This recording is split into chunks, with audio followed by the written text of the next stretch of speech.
Hello, world. Welcome to Speak On It.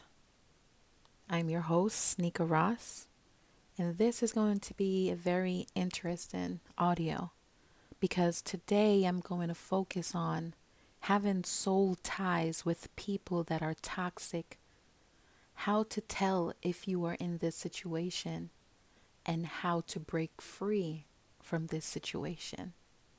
So get ready. On a romantic level, a soul tie relationship is mutual. One person doesn't feel it before the other. And it's not something that you grow into, it's an immediate, impulsive, driven force within you upon meeting the person for the first time, and the other person feels it as well. And then you merge, right? Once you merge with this person, once you have sex with this person, you are bound. Okay? So this is a very serious spiritual tie. It's very serious because when it's time or when you feel like you're ready to break free, you will realize that you are dealing with a very serious situation because it's almost impossible to break free. That's why in my quote, be careful of who you allow yourself to form connections with. You may become soul tied to your worst nightmare. Why is it almost impossible to break away from a soul tie to a toxic person? The reason for this is because there is beauty in this dark force. The beauty in it is how the individuals feel, right? So when it's high, it's high. And when it's low, everything crash and burn. So let's get into the highs of why people find it almost impossible to break away from this type of connection. It's because when you meet this person, you will never feel more fulfilled with within a relationship. You will never feel anything more perfect, more of a blessing, more God sent than that person that's before you. So that's the beauty in that. Like I said, when it's high. Everything is perfect and beautiful, and you can't imagine yourself without this person, right? In a normal romantic situation, these type of feelings evolve over time. You go on your little dates and, you start hanging out with a person and, eventually you merge with the person. When I say merge, I'm speaking of sex, okay? So you merge with this person and you eventually, however the flow of that relationship goes, that what comes before the other, it's normal. It's a normal range of emotions, right? But with a soul tie, everything is like bam, the moment you meet this person. It's everything. You're feeling what a person feels in the honeymoon phase of their relationship on the first time you lay eyes and exchange words with that person. And they're feeling it too. It's mutual because even in a regular situation, one person might feel more than the other, right? That's in a normal situation. But in a soul tie, both parties are feeling the exact same feeling at the same time, and it's just as powerful. It's equivalent. The energies that's within that person is driving them to you. The energy that's within you is driving you to them, right?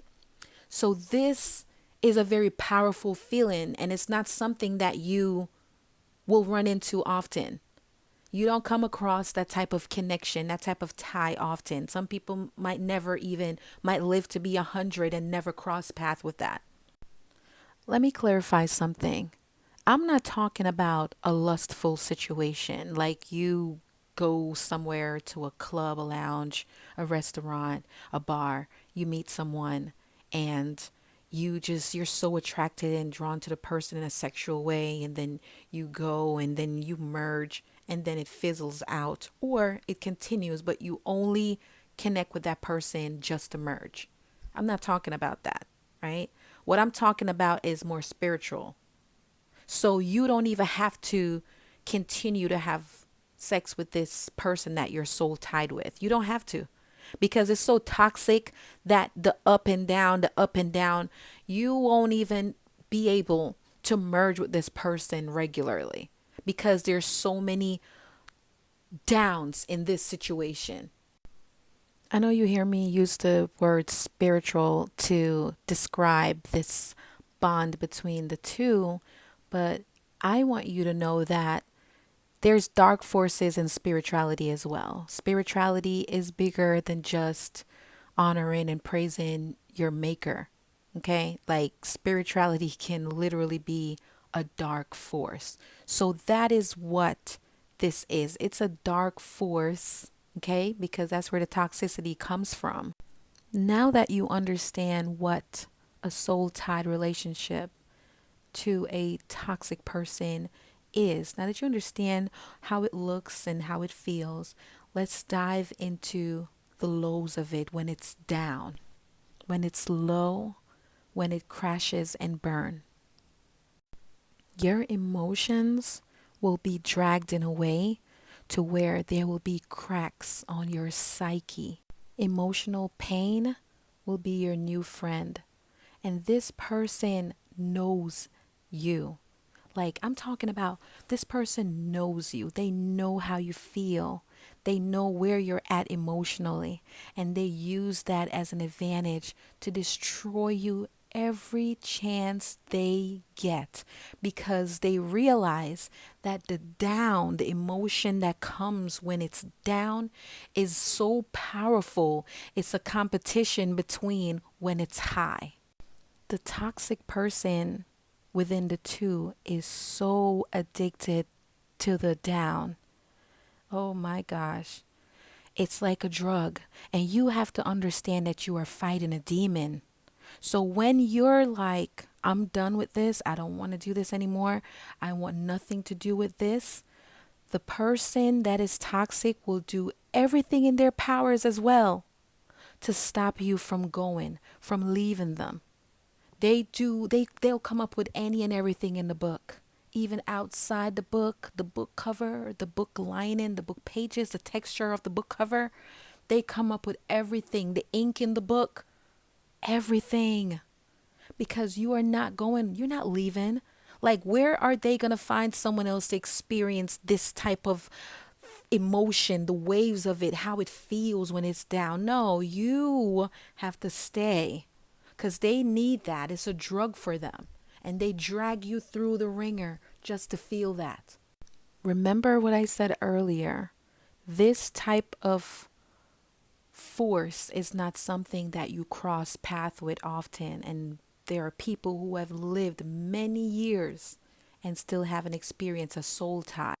A soul tie doesn't have to be toxic. You can very well go on and have a soul tie with a wonderful woman or a wonderful man. That's not impossible. It's just so rare to cross path with, whether it's on a toxic level or whether it's on a healthy level. But on a toxic level, the only way for you to break away is literally to have no communication, no contact, no access. Like, just think of something being dead. There's no life in it, right? And that's what you have to do. You have to cut this person off. They should not have any access to you whatsoever. Meaning, you never exchange words with this person, right? Sometimes situations can be difficult and you are not able to never see the person. You might still have to see the person again, but just never give them any more life, any more of you, any more of your emotions. Nothing. They get nothing more from you. That's how you cut them off. They'll do everything in their powers to win you over, because remember, they know you. They're going to win you over just to get that feeling from you again, just to win you over. You feel that high, and then they hit you with that low. That's what they do best. It's a feeling. They're chasing a feeling at the expense of your emotion, of your mental health, of your heartbreak, of your depression. That's what they do, chasing a high. You may have to change your number, shut down your social medias. You may have to move out of state, out of city. You may have to do so many different things just to remove this person, because it's not easy. Like I said, it's almost impossible, because you will find yourself going back. You will find yourself in and out of this situation, in and out, in and out. It's like you're in a trance, but it's time for you to break that trance. Why should someone be fulfilled at the expense of you hurting? Why would you do that to yourself? Why would you give this person power over you like that? Take control of your life, of your own happiness, and break free. Do what you need to do to end this cycle. This will continue for years. This person has no desire to let you go because you fulfill a feeling in them. You do. They will never let you go. This will go on for 10, 15 years. Do something about it and break the cycle. No access, no communication, no life, nothing. Take care.